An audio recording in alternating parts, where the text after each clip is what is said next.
और शुरुआत में सबसे पहले बात रिया चक्रवर्ती से पूछताछ के बाद बॉलीवुड के ड्रग्स कनेक्शन के खुलासे से जुड़ी खबर को लेकर एनसीबी को इस मामले में बड़ी कामयाबी मिली है। एनसीबी ने बॉलीवुड में ड्रग्स सप्लाई करने वाले एक बड़े ड्रग पेडलर को दरअसल पकड़ा है। आरोपी का नाम है राहिल विश्राम। सूत्रों से खबर है राहिल बॉलीवुड की एक सेलिब्रिटी के सीधे कनेक्शन में है। कल दोपहर से आज तड़के छापेमारी चली एनसीबी की। राहिल को दबोचा है एनसीबी ने। राहिल से एनसीबी को 3 से 4 करोड़ की ड्रग बरामद हुई, साथ ही 4.5 लाख कैश भी जब्त हुआ है। शुरुआत की जांच में राहिल ने बताया कि वो बॉलीवुड में ड्रग सप्लाई करने वाले एक बड़े नेटवर्क का हिस्सा है।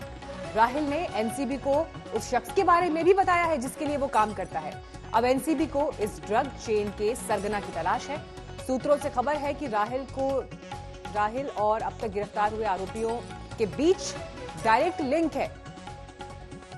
और जानकारी के साथ इस वक्त मुस्तफा शेख और अरविंद ओझा हमारे साथ जुड़ गए हैं। मुस्तफा, पहले आपका रुख करते हुए, राहिल विश्राम की गिरफ्तारी मुस्तफा कितनी बड़ी है इस केस में अब तक, और अभी तक की पूछताछ जो हुई है राहिल विश्राम से किन बातों का खुलासा हुआ है, और ये गिरफ्तारी वाकई क्या किसी बड़े नेटवर्क का पर्दाफाश करेगी? जी बिल्कुल, एक साथ बताया जा रहा है कि राहिल विश्राम की जो गिरफ्तारी हो ये इस जो सुशांत का केस है उससे पूरी तरह से रिलेटेड है। बॉलीवुड सेलिब्रिटीज को ड्रग जो सप्लाई करने का काम था वो राहिल करता था, और उससे कैश और ड्रग्स की हशीश, एक जो अच्छा फॉर्म में मनाली हशीश है वो जो महंगा बताया जा सकता है ड्रग, वो रिकवर किया गया है। इसीलिए आप कह सकते हैं कि जो नारकोटिक्स कंट्रोल ब्यूरो की कार्रवाई है वो पूरी तरह से अभी इस वक्त शुरू है। और सबसे बड़ा मेन जो फोकस है इस वक्त उन लोगों का वो ये है कि बॉलीवुड से रिलेटेड जो ड्रग सप्लायर है पहले उनको गिरफ्त में लिया जाए। उसके बाद जिन लोगों का वो नाम अपनी स्टेटमेंट में लेते हैं कि ये लोग रेगुलरली ड्रग्स उनसे खरीदते हैं, कंज्यूम करते हैं, उन लोगों को एक एक कर क्वेश्चनिंग के लिए बुलाया जाए। तो पहला पड़ाव सुशांत का केस का अभी लगभग खत्म होने को, और दूसरे पड़ाव पर एनसीबी पूरे जोर शोर से काम कर रही है। बिल्कुल। और मुस्तफा, देखिए, जब आप ये जानकारी दे रहे हैं तो एनसीबी के जो प्रमुख ऑफिसर हैं समीर वानखेड़े, जो इस मामले को इन्वेस्टिगेट भी कर रहे हैं और अपने आप में क्योंकि एक बड़ी गिरफ्तारी हुई है, उन्होंने क्या जानकारी दी ये अपने दर्शकों को सुनवाते हैं। नहीं, ऑलरेडी डिटेन किया है। कौन लोग हैं ये, इनका सुशांत के साथ संपर्क? हमारे केस में दे आर लिंक। सर, लेकिन किस तरह से क्या कुछ 1620 क्या कुछ रिकवर किया गया उनके पास? कुछ रिकवरी सर? चरस रिकवर किया गया अच्छी क्वांटिटी में, एंड कैश भी रिकवर। 4 करोड़ का ड्रग्स बरामद हुआ है राहिल विश्राम से, और इसके अलावा कैश भी। लेकिन इस बीच मुंबई में एनसीबी का ताबड़तोड़ एक्शन जारी है, क्योंकि जो जानकारियां पूछताछ में सामने आई हैं उसके आधार पर वर्सोवा और पवई इलाके में छापेमारी हो रही है। ये अब तक की सबसे बड़ी गिरफ्तारी मानी जा रही है, और अब तक 3 मॉड्यूल्स का खुलासा हुआ है इस मामले में। अब देखना यह है कि ये जो तार जुड़ रहे हैं इन लोगों के आपस में, इन आरोपियों के, ये कहां तक पहुंचते हैं और कितना बड़ा ये नेटवर्क है। लेकिन वर्सोवा और पवई इलाके में इस वक्त छापेमारी एनसीबी करी और ड्रग तस्करी के 3 आरोपी हिरासत में भी लिए गए। लेकिन इससे पहले जो पूछताछ हुई है उनसे जो लीड्स मिली हैं एनसीबी को, उसके बाद ये आगे के एक्शन एनसीबी की तरफ से हो रहे हैं। अरविंद, जिस तरह से राहिल विश्राम की गिरफ्तारी हुई है, 4 करोड़ का ड्रग्स बरामद हुआ है, ऐसे में रिया चक्रवर्ती और राहिल के बीच क्या कोई सीधा कनेक्शन अभी दिखाई देता है? और आगे आने वाले दिनों में राहिल विश्राम कितनी बड़ी कड़ी साबित होगा बॉलीवुड में चलने वाले इस ड्रग्स रैकेट को लेकर? जी देखिए, मैं सबसे पहले बताऊं कि जो राहिल विश्राम है उसको एनसीबी ने पकड़ा है, और राहिल विश्राम जो हमें जानकारी मिल रही है, इसके पहले रिया केस में जो अनुज केसवानी नाम का ड्रग पेडलर गिरफ्तार हुआ था और कैजान, उन दोनों के न सिर्फ कांटेक्ट में था बल्कि शौविक चक्रवर्ती के कांटेक्ट में था।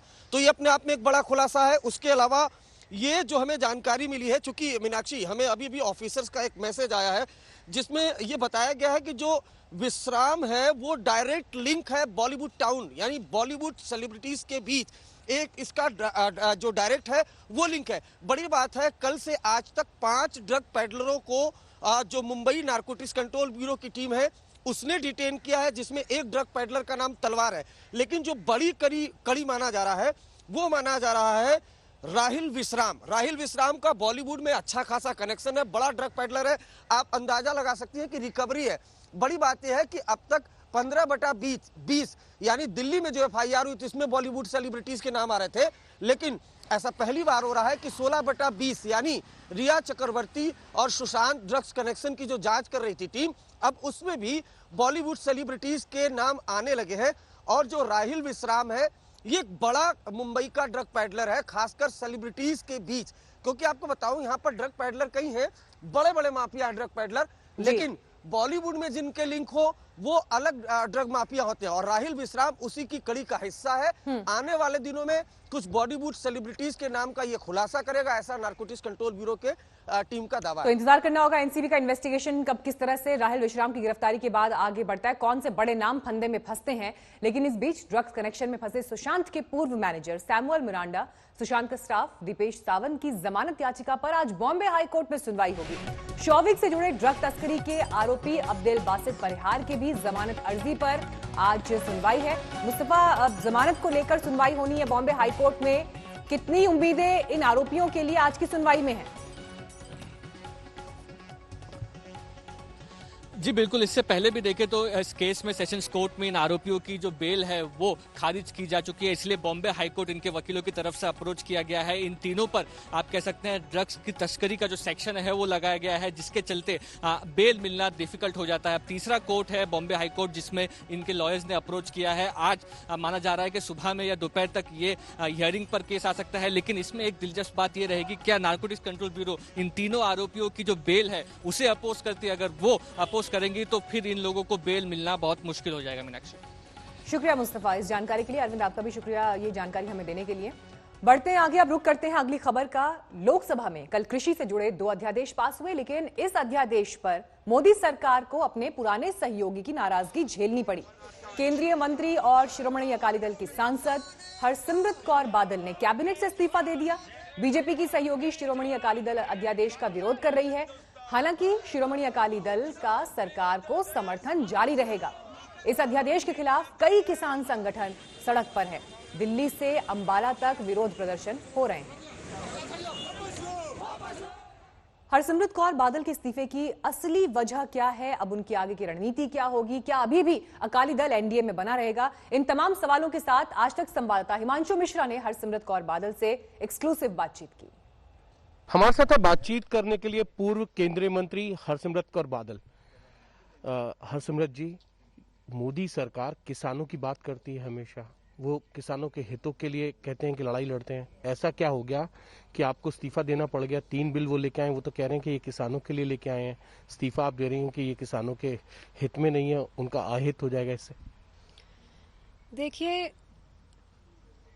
जो बिल सरकार लेके आती है वो अपनी तरफ से बहुत अच्छी मनोकामना के साथ और अच्छे विचार के साथ लेके आती है, लेकिन जिसके लिए लाया जा रहा है ये बहुत ज़रूरी है कि उसको ये भरोसा हो कि इसमें मेरा भला है। आज हजारों की गिनती में पंजाब में, हरियाणा में, यूपी में, राजस्थान में, देश के कोने कोने में और कई सारी पार्टियों ने, आपने देखा, इस बिल का विरोध किया। कुछ तो कारण होगा जी। ये सारे किसान कोरोना की महामारी के समय अपने जान को जोखिम में डाल के आज ज़मीन पे उतरे हुए हैं और इतना ज़बरदस्त इसका विरोध कर रहे हैं। मतलब 2.5 महीने हो गए, हो सकता है भुलेखे में 1-2 दिन हो सकते हैं। बुद्धिजीवी अखबारों में इसके खिलाफ लिख रहे हैं, आढ़तिये इसके खिलाफ बोले, मजदूर इसके खिलाफ, किसान इसके खिलाफ। तो कहीं ना कहीं उनका भरोसा हम जीतने में नाकाम रहे हैं और दूसरी तरफ उनको आश्वासन दिलाने में भी नाकाम रहे हैं। आपकी बात को नहीं सुना क्या केंद्र सरकार ने? जो बात आप कह रहे हैं, मेरी बात यही थी कि ऐसा कोई कानून नहीं आना चाहिए जब तक जिसके लिए यह कानून बना है उनका भरोसा जीता ना जा सके। उनके शंकाओं को एड्रेस करके ये उस तरह के संशोधन ना लाए जाएं जिससे किसान संतुष्ट हो। मेरा यही मांग थी कि उनकी सुनवाई हो, उनके कंसर्न्स को एड्रेस किया जाए और उसके बाद इसको एक कानून बनाया जाए। जेपी नड्डा कल कह रहे थे कि हम अकाली दल से बात कर लेंगे, जो उनकी नाराजगी है हम उनको बता देंगे। वो भी नहीं हुआ। आज तो प्रधानमंत्री नरेंद्र मोदी ने आपके इस्तीफे के बाद जब बिल पास हो गया तो ये कहा कि एमएसपी जारी रहेगा। कुछ लोग भ्रमित कर रहे हैं, इशारा आपकी और कांग्रेस की तरफ है। नहीं, हम तो लगातार अपने तोमर साहब के पास ये बात लेके गए, उनसे लिखत में लेके भी किसानों के पास लेके गए कि जिस तरह से मंडीकरण है, पंजाब हरियाणा में जिस तरह से एमएसपी सरकारी खरीद है, ये सब कुछ ऐसे चलते किसानों से लगातार मीटिंग करके उनकी बातें लेके केंद्र तक ले जाते गए। केंद्र से तोमर साहब की मीटिंग हमने अपनी तरफ से पूरा जोर लगाया कि किसानों को भरोसा दिया जाए, लेकिन अकेले मंत्री साहब की हमारे बातों से किसान को विश्वास नहीं हुआ। तो मैं किसानों की बहन और बेटी के रूप में उनके साथ खड़े दिखाई देना चाहती हूं, इसलिए इस्तीफा दिया, ये कहते हुए ट्वीट किया था हरसिमरत कौर बादल ने कल देर रात। हिमांशु मिश्रा इसमें जुड़े हुए हमारे साथ और जानकारी के साथ।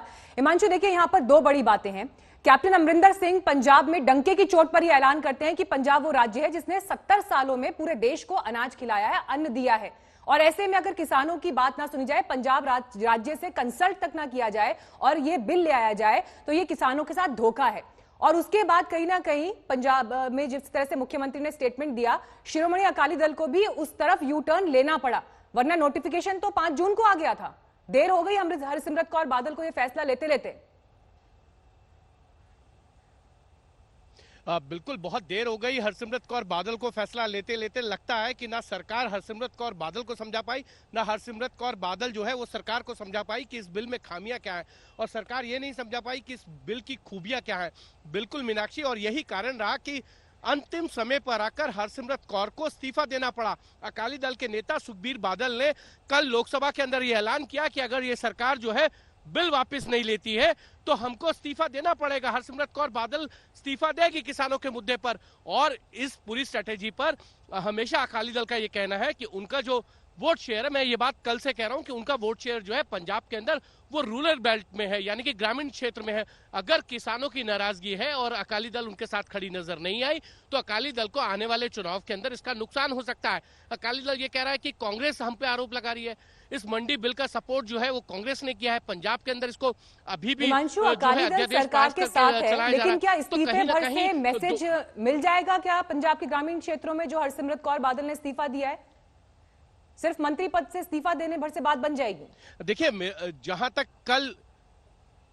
जहां तक मेरी बात हुई है मीनाक्षी, कल उन्होंने ये कहा था कि अभी हमने इस्तीफा दे दिया, आगे की रणनीति जो है अगले 1 से 2 दिन के अंदर पार्टी की कोर कमेटी बैठकर तय करेगी।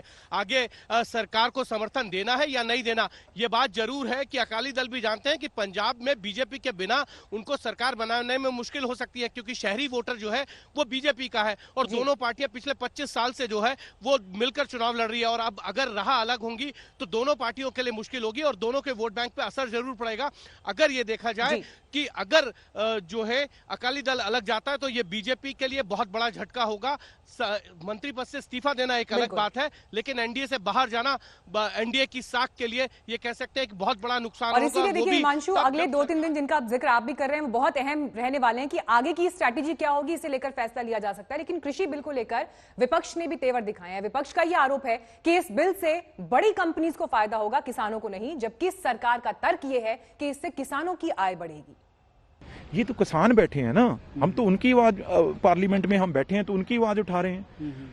अगर किसान की ये बात समझ नहीं आ रही, इसका मतलब ये है अभी 60 करोड़ किसान को ये बात तोमर जी की समझ नहीं आ रही, नरेंद्र मोदी जी की समझ नहीं, इनको ही समझ है, उनको कोई समझ नहीं। तो इसलिए कहीं ना कहीं ये सोचना पड़ेगा, देखना पड़ेगा भी कहीं ना कहीं क्यों इनका सबसे पुराना अलाय जो अकाली दल है वो क्यों अगेंस्ट हो गया। ये प्रश्न बनता है कि नहीं, जो सबसे पुराना अलाय वो छोड़ के चला गया इनको इस मुद्दे पे, तो फिर कौन गलत है। जिन सदस्यों ने समर्थन किया मैं उन्हें भी धन्यवाद देना चाहता हूं। कुछ लोगों ने राजनीतिक दृष्टि से इसका विरोध किया है, क्योंकि इन विधेयकों में किसान के विरुद्ध एक शब्द भी नहीं है, और पूरा देश इस बात का साक्षी है कि प्रधानमंत्री नरेंद्र मोदी जी के नेतृत्व में गांव, गरीब, किसान और नौजवान इनकी बेहतरी के लिए ही निर्णय लिए जाते हैं।